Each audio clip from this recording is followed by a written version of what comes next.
সুপ্রিয় দর্শক, আসসালামু আলাইকুম।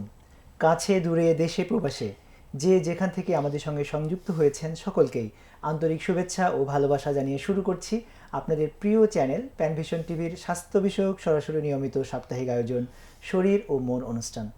দর্শক, অনুষ্ঠানটি প্যানভিশন টিভিতে, প্যানভিশন টিভির অফিসিয়াল ফেসবুক পেজ এবং ইউটিউব থেকে সরাসরি সম্প্রচারিত হচ্ছে। সুপ্রিয় দর্শক মণ্ডলী, আমরা সকলেই অবগত আছি আর অল্প কিছুদিন পরেই মুসলমানদের জন্য মহান আল্লাহর পক্ষ থেকে অপার রহমত, বরকত, মাগফিরাতের ডালি নিয়ে হাজির হতে যাচ্ছে পবিত্র রামাদানুল কারিম। এই রামাদান মাস উপলক্ষে আমাদের সকলেরই অনেক প্রস্তুতি অনেক আগে থেকে নেওয়া শুরু হয়ে যায়, যেমনটি রাসূলুল্লাহ সাল্লাল্লাহু আলাইহি সাল্লাম এবং সাহাবীরা রামাদান আসার আগে থেকেই প্রস্তুতি গ্রহণ করতেন। সুধীমণ্ডলী, আমরা স্বাস্থ্যের সুস্থতার জন্যে চেষ্টা চালিয়ে যাচ্ছি ইনশাআল্লাহ। এই ধারাবাহিকতায় আসন্ন রামাদান মাসে সুস্থতার সাথে এবং ভাব গাম্ভীর্যের সাথে রামাদানের সিয়াম পালন যেন আমরা করতে পারি, এই ব্রতে আমরা আজকের অনুষ্ঠানটি বিশেষ করে ডায়াবেটিস রোগীদের জন্য সাজিয়েছি দর্শক। আর তাই তো আমাদের আজকের আলোচনার বিষয় ডায়াবেটিস রোগীদের রামাদান প্রস্তুতি। দর্শক, এই বিষয়ে আলোচনা করবার জন্য আজ আমাদের সাথে স্টুডিওতে উপস্থিত হয়েছেন একজন তরুণ প্রত্যয়ী এন্ডোক্রাইনোলজিস্ট বা ডায়াবেটিস ও হরমোন রোগ বিশেষজ্ঞ, যিনি বর্তমানে ঢাকা মেডিকেল কলেজ হাসপাতালে এন্ডোক্রাইনোলজি বিভাগে ডায়াবেটিস ও হরমোন রোগ বিশেষজ্ঞ হিসেবে কর্মরত রয়েছেন, আমাদের প্রিয়ভাজন ব্যক্তি ডাক্তার মোহাম্মদ হুমায়ুন কবির। আসসালামু আলাইকুম। ওয়ালাইকুম আসসালাম। আপনি কেমন আছেন? আলহামদুলিল্লাহ, ভালো। আপনাকে প্যানভিশন স্টুডিওতে আন্তরিকভাবে শুভেচ্ছা জানাই। ধন্যবাদ আমাকে আমন্ত্রণ জানানোর। জি, আমরা সকলেই অবগত আছি যে আর অল্প কিছুদিন পরেই পবিত্র রামাদান মাস শুরু হচ্ছে। রামাদান মাস নিয়ে আমাদের মুসলিমদের মনের ভিতরে একটি উৎসব এবং আমেজ চলে আসে, এবং এই রামাদান মাসকে আমরা ভাব গাম্ভীর্যের সাথে সর্বোত্তম সুন্দরভাবে পালন করতে চাই। এবং এই রামাদান মাসের রোজার সঠিকভাবে পালন করার জন্যে শুরুতে আমি একটু কমন একটি প্রশ্ন করতে চাই যে সুস্থতার গুরুত্ব কতটুকু? রাইট, আমরা জানি যে রমজান মাসের যে রোজা, এই রোজা রাখাটা আমাদের মুসলমানদের জন্য যে বেসিক 5টা স্তম্ভ আছে, তার মধ্যে এটা অন্যতম একটা স্তম্ভ। তো আর এই রোজা রাখার জন্য রমজান মাসে এবং সার্বিকভাবে অন্যান্য ইবাদত করার জন্য সুস্থতা খুব অন্যতম একটা গুরুত্বপূর্ণ জরুরি বিষয়। সুস্থ না থাকলে আসলে রমজানের যে ইবাদত, বিশেষ করে রোজা, এটা আসলে পালন করা সম্ভব নয়। জি, অনেক ধন্যবাদ। আমরা এটাকে এভাবে মনে হয় বলতে পারি যে আসলে শুধু রোজা না, অন্য যে কোনো ইবাদত সঠিক মতো পালন করার জন্য আসলে সুস্থতার কোনো বিকল্প নেই। জি, এই জন্যই আমরা আজকের আলোচনাটা মূলত করতে চাই যে আসন্ন রামাদান মাসে ডায়াবেটিস রোগীদের জন্য একটি বিশেষ কিছু বিবেচনা, কিছু ভাবনা, কিছু পরিকল্পনা, প্রস্তুতির নিশ্চয়ই দরকার রয়েছে। তো আমরা একটু ডায়াবেটিস সম্পর্কে জানতে চাই, যদিও আমাদের দর্শকেরা ডায়াবেটিস শব্দটার সঙ্গে বা রোগটার সঙ্গে পরিচিত এবং ডায়াবেটিসের রোগী নেই এরকম পরিবার হয়তো বা খুঁজে পাওয়া যাবে না। তো আমরা শুরুতে একটু আপনার কাছে জানতে চাই যে আসলে ডায়াবেটিস বিষয়টি কি বা এই রোগটি আসলে কি? আচ্ছা, ডায়াবেটিস একটা বিপাকজনিত রোগ, যেখানে রক্তের গ্লুকোজ বেশি থাকে এবং আরও কিছু সাথে বৈশিষ্ট্য উল্লেখ থাকে। তার মধ্যে সহজভাবে বোঝার জন্য, যদি রক্তের গ্লুকোজটা খালি পেটে 7 বা তার বেশি পাওয়া যায়, গ্লুকোজ খাওয়ার পরে 11.1 বা তার বেশি পাওয়া যায়। এছাড়া আমরা 3 মাসের একটা গড় রক্তের গ্লুকোজ করি, যেটাকে আমরা HbA1c বলি, ওইটা যদি 6.5% বা তার বেশি পাওয়া যায়, তাহলে আমরা ওইটাকে ডায়াবেটিস বলে থাকি। জি, অনেক ধন্যবাদ জানাচ্ছি আপনাকে। আমরা ডায়াবেটিস রোগীদের জন্য রামাদানের যে প্রস্তুতি দরকার সেটা নিয়ে মূলত আজকে কথা বলবো। তার আগে একটু জানতে চাই যে কারো যদি ডায়াবেটিস হয়েছে, তিনি জানেন না, তার কি কি লক্ষণ প্রকাশ পেতে পারে? আচ্ছা, ডায়াবেটিসের যে বিষয়টা, অধিকাংশ ক্ষেত্রে কিন্তু ডায়াবেটিস এটা মানে কোনো ধরনের লক্ষণ ছাড়াই উপসর্গবিহীন থাকতে পারে। বরং বলা হয় যে অন্তত 70% ডায়াবেটিস রোগী কোনো ধরনের উপসর্গ ফিল করেন না। আর যারা উপসর্গ ফিল করেন তখনই যখন রক্তের গ্লুকোজটা অনেক বেশি মাত্রায় বেড়ে যায়, 20-30 অথবা তার চেয়েও বেশি হয়ে যাচ্ছে, তখন কিন্তু রোগী উপসর্গ ফিল করেন। যেমন তার হয়তো অতিরিক্ত পিপাসা লাগা, ওজন কমে যাওয়া, খুব বেশি পরিমাণে প্রস্রাব হওয়া, এগুলো হচ্ছে ক্লাসিক্যাল সিমটমস বলি আমরা এগুলোকে। এছাড়া কিছু অ্যাটিপিক্যাল সিমটমস হতে পারে, যেমন কোনো ঘা সহজে ভালো হচ্ছে না, অতিরিক্ত পরিমাণে বারবার ইনফেকশন হচ্ছে প্রস্রাবে, অথবা মহিলাদের জন্য জরায়ুর মুখে চুলকানি সহ বিভিন্ন ধরনের রোগ হওয়া, বারবার অ্যাবর্শন হয়ে যাওয়া, জি কেমন বাচ্চা গর্ভে মারা যাওয়া ইত্যাদি অ্যাটিপিক্যাল যে বৈশিষ্ট্য বা উপসর্গ এগুলো আসতে পারে। জি, অনেক ধন্যবাদ জানাচ্ছি আপনাকে। আপনি ডায়াবেটিস রোগ নিয়ে দীর্ঘদিন ধরে কাজ করছেন এবং রমাদান মাসে নিশ্চয়ই আপনারা যারা ডায়াবেটিস বিশেষজ্ঞ ডাক্তার রয়েছেন তাদের রোগীদের জন্য বিশেষ কিছু প্রস্তুতি বা পরামর্শ থেকে থাকে। তো আমরা এটাই আগে জানতে চাই যে ডায়াবেটিস রোগীদের জন্য রমাদানের বিশেষ কোনো প্রস্তুতি দরকার আছে কিনা, এবং থাকলে সেটা কতদিন আগে থেকে নেওয়া উচিত? আচ্ছা, ডায়াবেটিস রোগীদের রমজানের জন্য যে প্রস্তুতিটা নিতে হয় এটা সবচেয়ে ভালো হয় যদি 3 মাস আগে থেকে তারা শুরু করতে পারে। জি কেননা তখন শুরু করলে আমরা একটা রোগীর যদি তার ডায়াবেটিসটা শুরু থেকে অনিয়ন্ত্রিত থাকে সেটাও আমরা নিয়ন্ত্রণে নিয়ে আসতে পারি, বা তার আরও অনেক ধরনের শারীরিক জটিলতা থাকতে পারে যেগুলোকে আমরা একটা সেটেল বা স্থিতিশীল অবস্থায় এনে তাকে কিন্তু রোজার জন্য আমরা প্রেফার্ড করে ফেলতে পারি।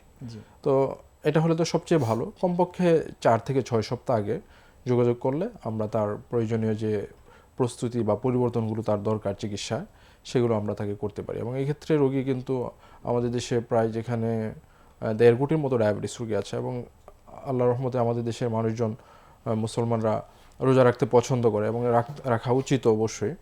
তো সেক্ষেত্রে তারা কিন্তু খুব সেফলি রোজাটা পালন করতে পারে যদি তারা আগে থেকে ডাক্তারের সাথে আগে থেকে প্রস্তুতি নিয়ে ডায়াবেটিসটাকে নিয়ন্ত্রণে রাখতে Right. পারেন। জি, অনেক ধন্যবাদ। তার মানে হচ্ছে যে আসলে আগে থেকে প্রস্তুতি গ্রহণ করলে ডায়াবেটিস জনিত কারণে কারো রোজা ভাঙ্গা বা রোজা রাখতে পারছেন না, এই যে একটা অতৃপ্তি, এটা আশা করি বয়ে এটা বেড়াতে হবে না। অনেকটাই জি, কমে নিয়ে আসা আপনার আলোচনা থেকে আমরা আসলে খুবই গুরুত্বপূর্ণ তথ্যগুলো পেলাম। আমরা জানতে চাইবো যে ডায়াবেটিস রোগী যিনি আগে থেকেই ডায়াবেটিসের রোগী, অনেকের ভিতরে এরকম একটা প্রশ্ন জাগতে পারে যে আমি তো রোগী, ডায়াবেটিসের সঙ্গে যেহেতু গ্লুকোজের খাবারের সম্পর্ক রয়েছে, আমি রোজা রাখতে পারবো কিনা, এই বিষয়টা নিয়ে যদি একটু পরিষ্কার করে বলতেন শুরুতেই, মানে ডায়াবেটিসের সাথে রোজা রাখার কোনো ব্যাপার স্যাপার আছে কিনা, রাখতে পারবেন কি পারবেন না? ডায়াবেটিস রোগীদের জন্য মানে রোজা রাখার আসলে অনেক উপকারিতা রয়েছে। যেমন ডায়াবেটিস ভালো নিয়ন্ত্রণে চলে আসে যদি কেউ নিয়ম মেনে রোজা রাখে। যাদের অতিরিক্ত ওজন থাকে সেই ওজন কমে আসে। তারপর অনেকের আছে যে হার্ট ডিজিজ থাকে, সেই ডিজিজের রিস্ক কমে আসে। রক্তের চর্বি, কোলেস্টেরল এগুলো দেখা যায় যে ভালো নিয়ন্ত্রণে চলে আসে। আরও অনেক ধরনের বেনিফিট, শারীরিক ছাড়াও একটা আত্মিক যে বেনিফিট, তো এগুলো তার জন্য অর্জন করা সম্ভব। তো সেটার জন্য আমরা করি কি যে ডায়াবেটিস রোগীদেরকে আমরা একটা স্কোরিং সিস্টেম আছে সেই সিস্টেমে যাই। তার ডায়াবেটিসটা কতদিন যাবত হয়েছে, তার ডায়াবেটিসটা আসলে কোন প্রকারের ডায়াবেটিস, তারপরে তার কোনো ধরনের বর্তমানে কোনো সে দীর্ঘমেয়াদী রোগে ভুগছে কিনা, যেমন তার হয়তো আগে থেকেই হার্ট ডিজিজ আছে, অথবা তার কিডনি ডিজিজ সে আগে থেকেই উনি ভুগছেন। তো এছাড়া তার বর্তমানে কী ধরনের ওষুধ ব্যবহার করছেন ইত্যাদি বিষয়ের উপর নির্ভর করে আমরা একটা স্কোরিং সিস্টেম আছে, যে সিস্টেমে আমরা তাকে যদি তার পয়েন্ট 6 বা তার বেশি হয় সেটাকে আমরা বলি যে অতিরিক্ত ঝুঁকিপূর্ণ। তো সেই সমস্ত ক্ষেত্রে আমরা সাধারণত বলি যে আপনি এই মুহূর্তে রোজা রাখবেন না, তবে এরাও যদি 3 মাস আগে থেকে আমাদের সাথে যোগাযোগ করে তাদের এই ঝুঁকি কিন্তু পরিবর্তন করা সম্ভব অনেক ক্ষেত্রেই, এবং তাদেরকে সেফলি রোজা রাখার জন্য প্রস্তুত করা সম্ভব হয়। জি, অনেক ধন্যবাদ জানাচ্ছি আপনাকে। এই যে প্রস্তুতির কথাটা আসছে এবং আপনি বলছেন যে সবচেয়ে ভালো হয় যে 3 মাস আগে থেকে প্রস্তুতি নেওয়া উচিত, তাহলে আমরা নিশ্চয়ই এটা যেসব রোগীরা, যেহেতু ডায়াবেটিস একটা দীর্ঘমেয়াদী রোগ এবং বলা হয়ে থাকে যে অনেকের ক্ষেত্রে এটা আজীবন বয়ে বেড়াতে হয় এবং নিয়ন্ত্রণের মধ্যে রাখার চেষ্টা করে টিকে থাকতে হয়। তো এর ধরনের যারা আগে থেকে জানেন যে তার ডায়াবেটিস আছে এবং রমাদান মাস আসছে, এর আগে থেকে তাদের আসলে কি কি ধরনের প্রস্তুতি দরকার হয়ে থাকে? আগে থেকে যেমন কারোর যদি অনিয়ন্ত্রিত ডায়াবেটিস থাকে সেটাকে নিয়ন্ত্রণে নিতে হবে। আমরা এক্ষেত্রে তার কিছু দিনের মধ্যে সে কোনো হসপিটাল অ্যাডমিশন হয়েছিল কিনা, অথবা অল্প কিছুদিনের মধ্যে তার সুগার অতিরিক্ত মাত্রায় কমে গিয়েছিল কিনা, তো এই সমস্ত অনেকগুলো বৈশিষ্ট্য আমরা পর্যালোচনা করি, এবং এগুলোর উপর ভিত্তি করে আমরা তাকে ডায়াবেটিস রমজান মাসে সে কী ধরনের ঔষধ ব্যবহার করবে সেটা আমরা আগে থেকেই এটা স্থিতিশীল করে নিতে চাই। রমজানের সময় যে আমরা কোনো ডায়াবেটিসের কোনো ঔষধ আমরা পরিবর্তন করতে সাধারণত খুব একটা আগ্রহ ফিল করি না। তবে একেবারে অপরিহার্য না হলে এগুলো আমরা চেষ্টা করি যে ডায়াবেটিসটা রমজানের অন্তত 4 থেকে 6 সপ্তাহ আগে যেন ওষুধটা স্থিতিশীল হয়ে যায়, যেন রমজান মাসে রোজা রাখার সময় যেন রোগীকে কোনো ওষুধ পরিবর্তন করে তাকে নতুন করে ডায়াবেটিস নিয়ন্ত্রণে না যেতে হয় আর কি। জি, তার মানে এই যে আপনি বললেন যে কমপক্ষে 4 সপ্তাহ আগে থেকেই এটা নিয়ন্ত্রণে নিতে হবে। হঠাৎ করে রোজার আগে আগে যদি তিনি বুঝতে পারেন এটা হয়তো বা নিয়ন্ত্রণে নিয়ে তার স্বাভাবিকভাবে রোজা রাখাটা অনেক সময় কঠিন হয়ে যেতে পারে। অনেক ধন্যবাদ জানাচ্ছি আপনাকে। ডায়াবেটিসের রোগীরা যারা চিকিৎসায় আছে, এবং আমরা জানি যে ডায়াবেটিসের চিকিৎসা অনেকভাবে করা হয়ে থাকে, বিশেষ করে অনেকে ইনসুলিন দিয়ে চিকিৎসা হয়, অনেকে মুখে ঔষধ দিয়ে চিকিৎসা হয়ে থাকে। তো এই রোগীরা যখন রোজা রাখার নিয়ত করেন বা রোজা রাখেন, বা যাদের ডায়াবেটিস নিয়ন্ত্রণে রয়েছে অবস্থায় রোজা রাখতে চান, তাদের ক্ষেত্রে কি ইনসুলিন বা ঔষধের মাত্রার কোনো পরিবর্তন করতে হয় কিনা? ধন্যবাদ আপনাকে, ভালো প্রশ্ন করেছেন। এটা আমাদের দেখা যাচ্ছে যে আমাদের যে ডায়াবেটিস রোগীরা আছে অনেকেই তো মনে করে যে এটা যেহেতু আল্লাহর ইবাদত, কাজেই আমি যা আছি সেভাবে চলতে থাকবো, অথবা অনেকে আছে যে যে তিনি যে ওষুধটা গ্রহণ করছিলেন এটা সম্পূর্ণ বাদ দিয়ে দেয়। তো দুইটাই ক্ষতিকর হওয়ার সম্ভাবনা থাকে।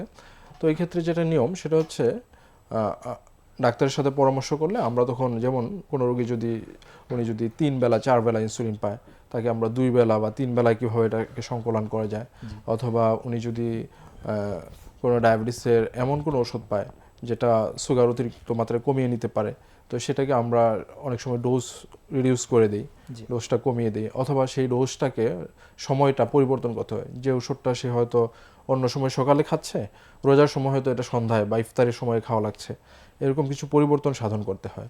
তো এভাবে যদি পরিবর্তন করে নেওয়া হয় তখন কিন্তু এই দিনের বেলায় যে রোজা রাখতে যে সুগারটা অনেক বেশি কমে যাওয়া, যেহেতু দীর্ঘ সময় তখন না খেয়ে থাকতে হয়, তো সেই ঝুঁকিটা থাকে না, এবং তারা কিন্তু খুব ভালোই তখন রোজা রাখতে পারে আর কি।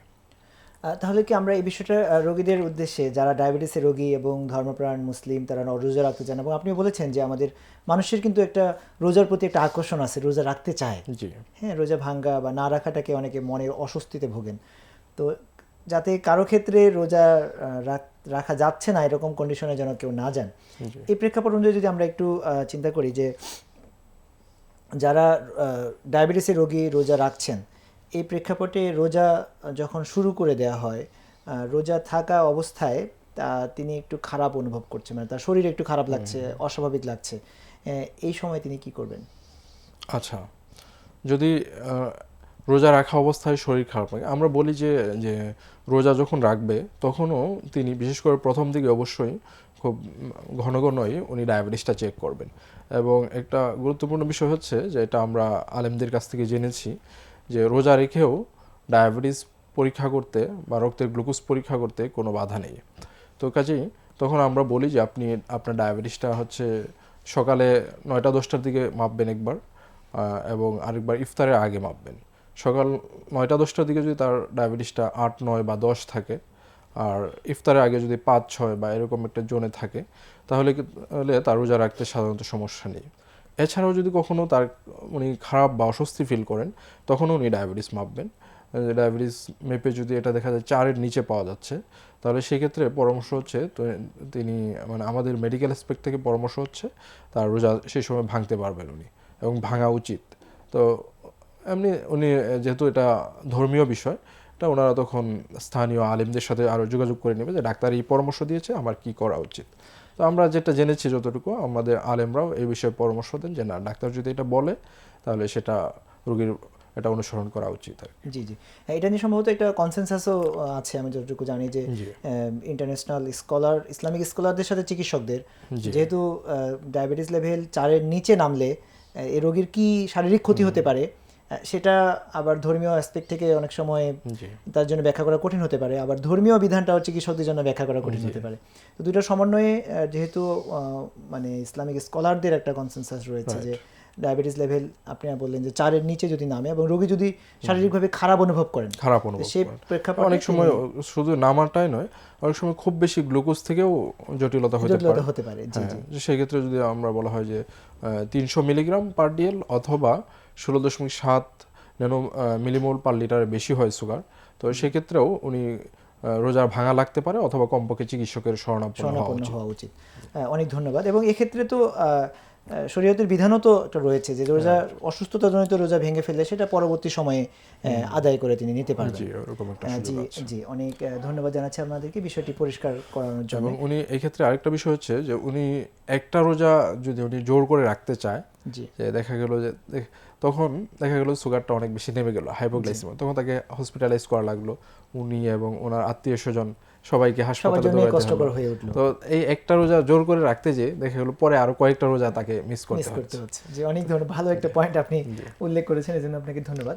আপনি একটু বিষয় আমাদেরকে ক্লিয়ার করেছেন ইতিমধ্যে, তারপর আমরা আবার একটু পরিষ্কার হতে চাই যে তার মানে হচ্ছে আমরা কি এটা বলতে পারি রোগীদের পরামর্শ যে যারা ডায়াবেটিস রোগী, বিশেষ করে যারা দীর্ঘদিন ধরে ডায়াবেটিসের অনেক ওষুধ খেয়ে বা ইনসুলিন নিয়ে ডায়াবেটিস নিয়ন্ত্রণে রাখতে হয়, তাদের অবশ্যই বাসায় গ্লুকোমিটার রাখা উচিত?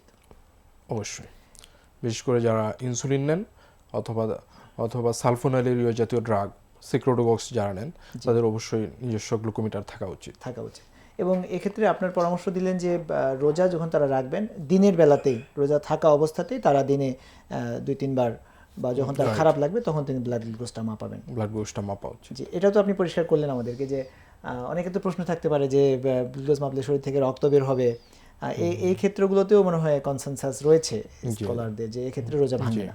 এই ক্ষেত্রে আমরা আমাদের পূর্বসূরি যারা এন্ডোক্রাইনোলজিস্ট আছেন বা ছিলেন, তো ওনারা কিন্তু আমাদের বাংলাদেশি আলেমদের কাছ থেকে, মিশরি আলেমদের কাছ থেকে মতামত নিয়েছেন।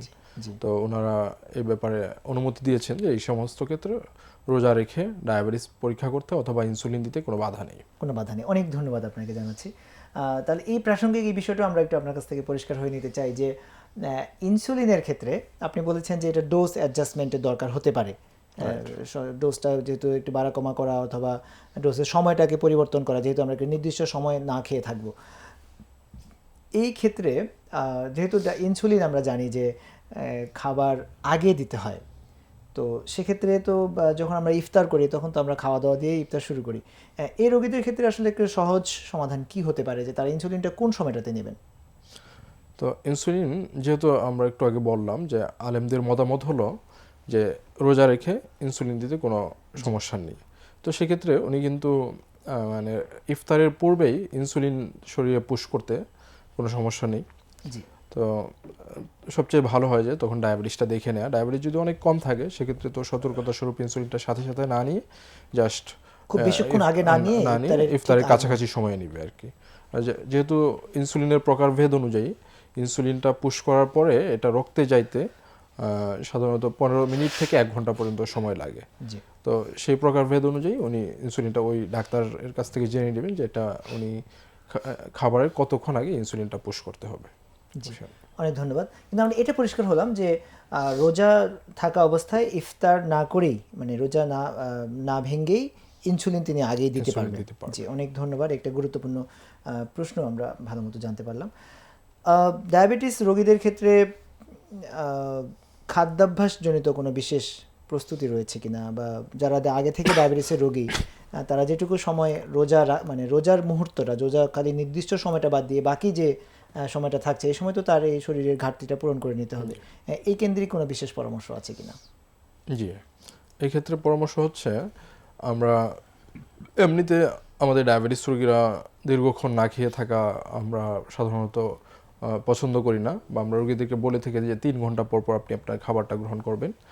তো রোজার সময় যেহেতু সারাদিন খাওয়া যাবে না, তো মূলত খাবারে 3টা সময় থাকতেছে। একটা হচ্ছে ইফতার, সন্ধ্যা রাতের খাবার আর সেহরি খাবার। তো এই ক্ষেত্রে আমরা বলি যে উনি যে ইফতারটা করবে এটা সাধারণত ইফতার যখন করছে তখন এটা এক ধরনের ব্রেকিং ফাস্ট বা ব্রেকফাস্টের মতো হচ্ছে, যেটা অন্য সময় সারা রাত না খেয়ে থেকে আমরা মর্নিংয়ে ব্রেকফাস্ট করছি, এখানে কিন্তু ব্রেকফাস্টটা জাস্ট সন্ধ্যায় হচ্ছে ইফতারের টাইমে। তো এটা ওই অন্যান্য সময়ে যে ব্রেকফাস্টে যে পরিমাণ খাবার থাকে মোটামুটি এর কাছাকাছি পরিমাণ খাবার উনি গ্রহণ করবেন। আর রাতের খাবারটা রাতের খাবারের মতোই থাকবে। আর সেহরিটা এটা খুবই গুরুত্বপূর্ণ ডায়াবেটিস রোগীদের জন্য, এটা তার জন্য একটা রক্ষা কবচ হতে পারে। কারণ অনেক রোগী আছে যে মনে করে যে আমি একেবারে রাতের বেলা ঘুমানোর আগে খেয়ে শুয়ে পড়বো, আমি আর সেহরি করব না। এটা কিন্তু ঠিক না। বিশেষ করে ডায়াবেটিস রোগীদের জন্য সেহরির জাস্ট শেষ সময়টা, অর্থাৎ যেটুকু সময় পর্যন্ত গ্রহণযোগ্য ওই সময়ের মধ্যে শেষ সময়টাতেই উনি সেহরিটা গ্রহণ করবেন এবং পর্যাপ্ত পরিমাণে সেহরি গ্রহণ করবেন। তাহলে উনি সারাদিন যে না খেয়ে থেকে রোজাটা রাখবেন এটাকে উনি নিরাপদে রোজাটা রাখতে পারবেন। তো এই জন্য মানে সেহরিটা খুবই গুরুত্বপূর্ণ এই ক্ষেত্রে। আর ইফতারের ক্ষেত্রে আমরা বলি যে ইফতারে যে খাবারগুলো উনি গ্রহণ করবেন এগুলোতে অনেকে আমাদের দেশে যেটা প্রচলন আছে ফলের জুস খাওয়া অথবা শরবত খাওয়া, তো এই ধরনের খাবারগুলো আমরা সাধারণত নিরুৎসাহিত করি। উনি পানীয় হিসেবে যেগুলো গ্রহণ করতে পারবেন সেগুলো হচ্ছে যেমন ডাবের পানি গ্রহণ করতে পারবেন, তাছাড়া হচ্ছে উনি লেবু পানি বা অন্যান্য সাইট্রাস ফ্রুট দিয়ে সেই পানিগুলো খাইতে পারবেন। কিন্তু আমরা ফলের জুস বা শরবত এই জাতীয় পানীয়গুলো আমরা নিরুৎসাহিত করি। মিষ্টি ফলও খাওয়া যাবে, একটা দুইটা মিষ্টি ফল উনি হয়তো দুইটা খেজুর অথবা সমপরিমাণ অন্য কোনো মিষ্টি ফল যে কোনো একটা খাইতে পারবেন। আর টক জাতীয় ফল খাইতে তো বা কম মিষ্টি ফল খেতে তো সমস্যা নেই, সেটা খাইতে পারবেন। আর ভাজা পোড়া যে খাবারগুলো আমাদের দেশে প্রচলন আছে সেই ভাজা পোড়াগুলো আমরা বলি যে সাধারণত যদি কেউ খেতেই চায় তাহলে ওই একদিনের জন্য শুধু একটাই নির্ধারণ রাখা। যেমন কেউ হয়তো পেঁয়াজু খাইতে চাইলো তো ওই দিন শুধু একটা পেঁয়াজু খাবে। আচ্ছা, হয়তো তার বেগুনি খাইতে ইচ্ছা করছে সেটা অন্য আরেকদিন খাবে, একদিনে অনেকগুলো একেবারে ভাজা বন্ধ করে দিচ্ছেন না, মানে নিয়ন্ত্রিতভাবে অল্প পরিমাণে খাবেন। মানুষের জীবনকে তো আসলে একেবারে মানে আনন্দহীন করে দেয়া যায় না, জি জি, এটা সীমিত করে যেভাবে আর কি ভালো থাকা যায় আর কি। তো এই জিনিসটাই করতে হবে। আর ইফতারিতে খুব ভারী খাবারগুলো গ্রহণ না করা, ভাজা পোড়া না খেয়ে কেউ যদি মনে করে আমি চিড়া টক দই খাবো তাহলে তো খুবই ভালো, এটাও ভালো। এছাড়া সন্ধ্যা রাতের খাবারগুলো এমনিতে অন্য সময় যে রাতের খাবার খায় সেই পরিমাণে রুটি বা ভাত অল্প করে খাবে, বা তার জন্য যে পরিমাণ ক্যালোরি অনুযায়ী হিসাব করা থাকে সেটাই খাবে আসলে। আর যে সেহরির যে খাবারটা এটা পর্যাপ্ত থাকবে। অন্য সময় যেটা উনি সারাদিনে যে ক্যালোরিটা গ্রহণ করে রোজার সময় ওই ক্যালোরিটাই উনি এই 3 বেলায় গ্রহণ করবে, এই আর কি। জি, অনেক ধন্যবাদ জানাচ্ছি আপনাকে। আমরা আসলে রোজাকালীন সময়ে তার কী কী ধরনের প্রস্তুতি বা কী কী ধরনের মানসিক প্রস্তুতি, শারীরিক প্রস্তুতি দরকার সেটা সম্পর্কে অনেকগুলো বিষয় আপনার কাছে জানতে পারলাম। আমরা এই বিষয়ে আপনার কাছে এরপরে যে বিষয়টি জানতে চাই যে যারা আমাদের দর্শকেরা অনেকেই একেবারে দেশের প্রান্তীয় অঞ্চলগুলো থেকে আমাদের এই প্রোগ্রামগুলো দেখছেন, দেশের বাইরে থেকে অনেকে আমাদেরকে ফলো করছেন। তো তাদের ক্ষেত্রে যেমন এখন থেকে শুরু করে রোজার আর হাতে গোনা কয়েকদিন বাকি আছে, তো যারা বিভিন্ন ধরনের ওষুধ সেবনের মাধ্যমে ডায়াবেটিসকে নিয়ন্ত্রণে রেখেছেন, আজকের এই প্রোগ্রাম দেখার পর থেকে তারা রোজার আগ পর্যন্ত তাদের করণীয় কী হবে? চিকিৎসকের শরণাপন্ন হওয়া বা পরীক্ষা নিরীক্ষা করা, কি করবেন তারা? আমি বলবো যে যেহেতু মানে একটা সুন্দরভাবে রোজা রাখার জন্য ইবাদত বন্দেগীগুলো সঠিকভাবে করার জন্য, তো এই জন্য খুব দ্রুত আপনি একজন চিকিৎসকের পরামর্শ নেন। আপনার নিকটে যদি কোনো ডায়াবেটিস হরমোন বিশেষজ্ঞ ডাক্তার থাকে তার কাছে যাবেন, অথবা অন্য যে কোনো এমবিবিএস ডাক্তারের কাছে আপনি যাইতে পারেন। তার কাছে গিয়ে আপনি বলেন যে আমি রোজা রাখতে চাই, আমার ডায়াবেটিসের বর্তমানে এই ধরনের ওষুধ আমি গ্রহণ করছি, এখন আমার কি পরিবর্তন দরকার সেটা আপনি করে দেন, এবং আমি কিভাবে খাবার দাবার চার্টগুলো আমার কেমন হবে। আমরা তো একটা জেনারেল গাইডলাইন বলে দিলাম, কিন্তু এটা প্রতিটা রোগীর তার প্রয়োজনীয় ক্যালোরি অনুযায়ী এটা কিন্তু পরিমাণটা সবার জন্য সমান থাকবে না। তো সেই পরিমাণ এবং তার জন্য কি ধরনের খাবারটা সবচেয়ে সেফ হবে তার অন্যান্য ডিজিজের উপর নির্ভর করে, তো সেটা উনি ওনার চিকিৎসকের কাছ থেকে জেনে নেবেন। জি, অনেক ধন্যবাদ জানাচ্ছি আপনাকে। আমরা ডায়াবেটিস সম্পর্কে রোজার কিছু সমন্বয় সম্পর্কে কিছু বিষয় জানলাম। আমরা একটু জেনারেলাইজড ডায়াবেটিস সম্পর্কে আরও কিছু দু একটি বিষয় জানতে চাই। আমি রোজার আরেকটা বিষয় আমি বলতে চাই, সেটা হচ্ছে রোজার সময় যে এক্সারসাইজের যে বিষয়টা। জি হ্যাঁ হ্যাঁ, গুরুত্বপূর্ণ একটি বিষয়। তো রোজার সময় যেহেতু মানে দিনের বেলায় সারাদিন না খেয়ে থাকা হচ্ছে, তো এই সময়টাতে দিনের বেলায় আমরা এক্সারসাইজ করতে নিষেধ করে থাকি। আরেকটা হচ্ছে যেহেতু রাতের বেলায় আবার মানে তারাবির নামাজ পড়া হচ্ছে দীর্ঘ সময় ধরে, তো এইখানেও একটা এক্সারসাইজের একটা অংশ কিন্তু হয়ে যাচ্ছে।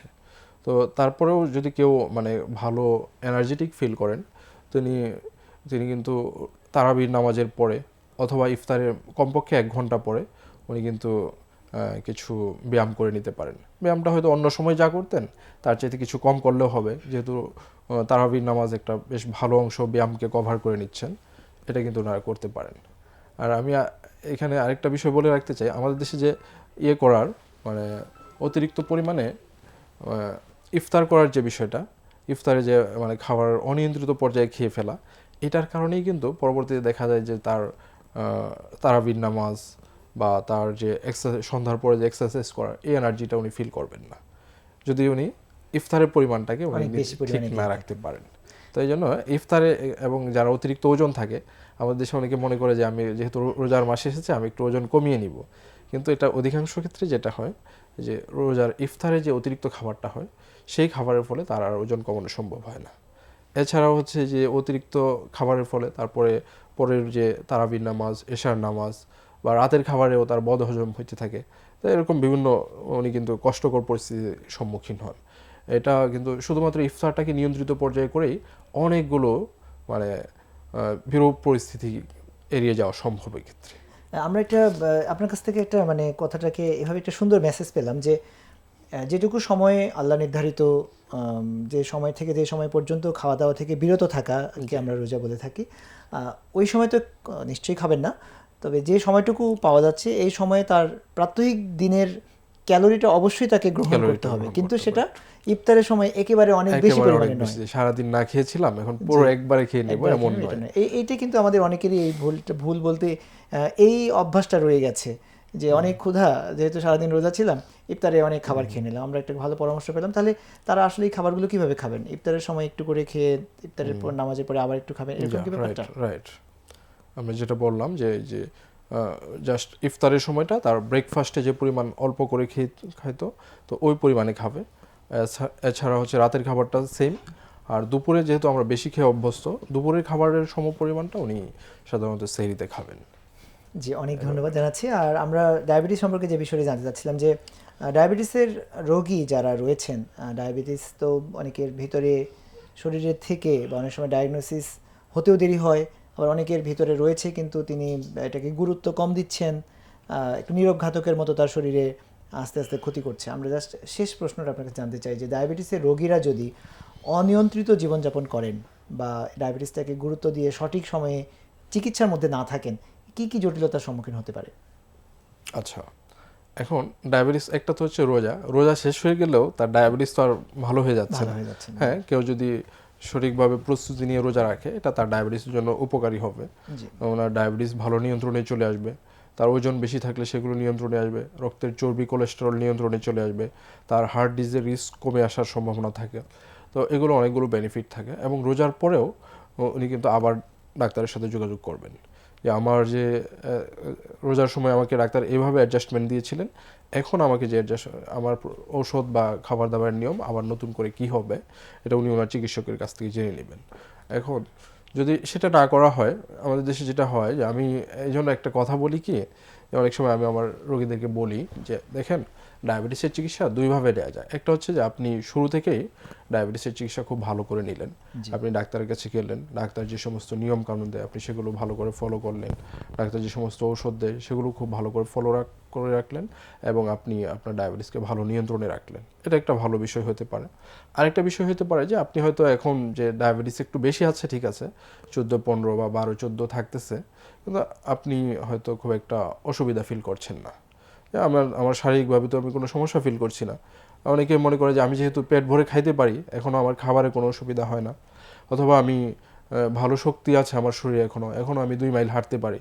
তো শুধু শুধু ডাক্তারের কাছে যাওয়া, বারবার ফলো আপে যাওয়া, ওষুধপত্র নিয়ম কানুন, এগুলো একটা অনেকে হয়তো মনে করতে পারে যে এটা তো আমার একটা কষ্টকর হ্যাসেল, কেন আমি পোহাতে যাব। যখন সমস্যা হবে তখন দেখা যাবে, তখন হয়তো আপনি মনে করলেন যে না, তাহলে আপনি কি এটাই চান যে আপনার এগুলো করে এভাবে চলার ফলে আপনার হয়তো একসময় হার্ট অ্যাটাক হলো, তখন আপনি মনে করলেন যে না, আমি হার্টে রিং পরিয়ে নিব, বাইপাস সার্জারি করব, অথবা কিডনি নষ্ট হয়ে গেল তো আপনি কিডনি ডায়ালাইসিস করলেন, অথবা নতুন করে কিডনি প্রতিস্থাপন করে নিলেন, বা স্ট্রোক প্যারালাইসিস হলো, সেটারও এক ধরনের চিকিৎসা আছে। আপনি এগুলো হওয়ার পরে পরে খুব ভালো করে চিকিৎসা নিতে চান, নাকি আপনি আগে থেকে চিকিৎসা নিয়ে এগুলো যেন আপনার না হতে পারে সেইভাবে চিকিৎসাটা নিতে চান? তখন স্বাভাবিকভাবে যে মানুষটা বুঝতে পারে যে না, আমি তো আসলে ভুল পথে চলতেছি, তখন ওনারা সাধারণত এগ্রি করে যে না, এখন থেকে আমি ভালো করে চলবো। তার মানে হচ্ছে এটা কোনো জটিলতার পর্যায়ে যাওয়ার আগে যদি আমরা তাকে নিয়ন্ত্রণে Right. নিয়ে নিতে পারি, তাহলে একদিক দিয়ে যেমন জটিলতা থেকেও তিনি বাঁচতে পারলেন, পাশাপাশি সুস্থ জীবন তিনি সুস্থ উপভোগ জীবন, করতে পারলেন, right. এবং এই সুস্থতার সাথে তার ইবাদত বন্দেগীগুলোও তিনি সুন্দর মতো করতে পারলেন। দেখতে দেখতে আসলে আমাদের নির্ধারিত সময় ফুরিয়ে এসেছে। আমরা সর্বশেষ আমাদের দর্শকদের উদ্দেশ্যে আপনার কাছ থেকে পরামর্শ চাইব যে আসন্ন রামাদানকে সুন্দর মতো পালনের জন্যে আমাদের দর্শকদের প্রতি শরীরের সুস্থতা এবং আত্মিক সুস্থতার জন্য আপনার পরামর্শ কি? জি, যেহেতু আল্লাহ তাআলা রোজা দান করেছেন মানুষকে তাকওয়া অর্জনের জন্য, তো তাকওয়া অর্জনে এটা আমাদের জন্য খুবই গুরুত্বপূর্ণ একটা মানে উপলক্ষ বা সময়। এই সময়টাকে আমরা ভালোভাবে কাজে লাগাইতে চাই, এবং এই সময়টাকে ভালোভাবে কাজে লাগানোর জন্য আমরা আসলে আপনাদেরকে হেল্প করতে চাই। আমাদের কাজ হচ্ছে চিকিৎসক হিসেবে যে আপনারা কীভাবে নিরাপদে রোজা পালন করতে পারেন এবং তাকওয়া অর্জন করতে পারেন, আমরা সবাই যেন ভালো মুসলিম হতে পারি এবং সুন্দরভাবে সুস্থ জীবনযাপন করতে পারি। তো সেটাই আমাদের আসলে উদ্দেশ্য। আপনাদের জন্য শুভকামনা রইল, আমার জন্য দোয়া করবেন। আপনাকেও অনেক অনেক ধন্যবাদ। আপনার অনেক ব্যস্ততার মধ্য দিয়ে আপনি আমাদেরকে শিডিউল দিয়েছেন, সময় দিয়েছেন।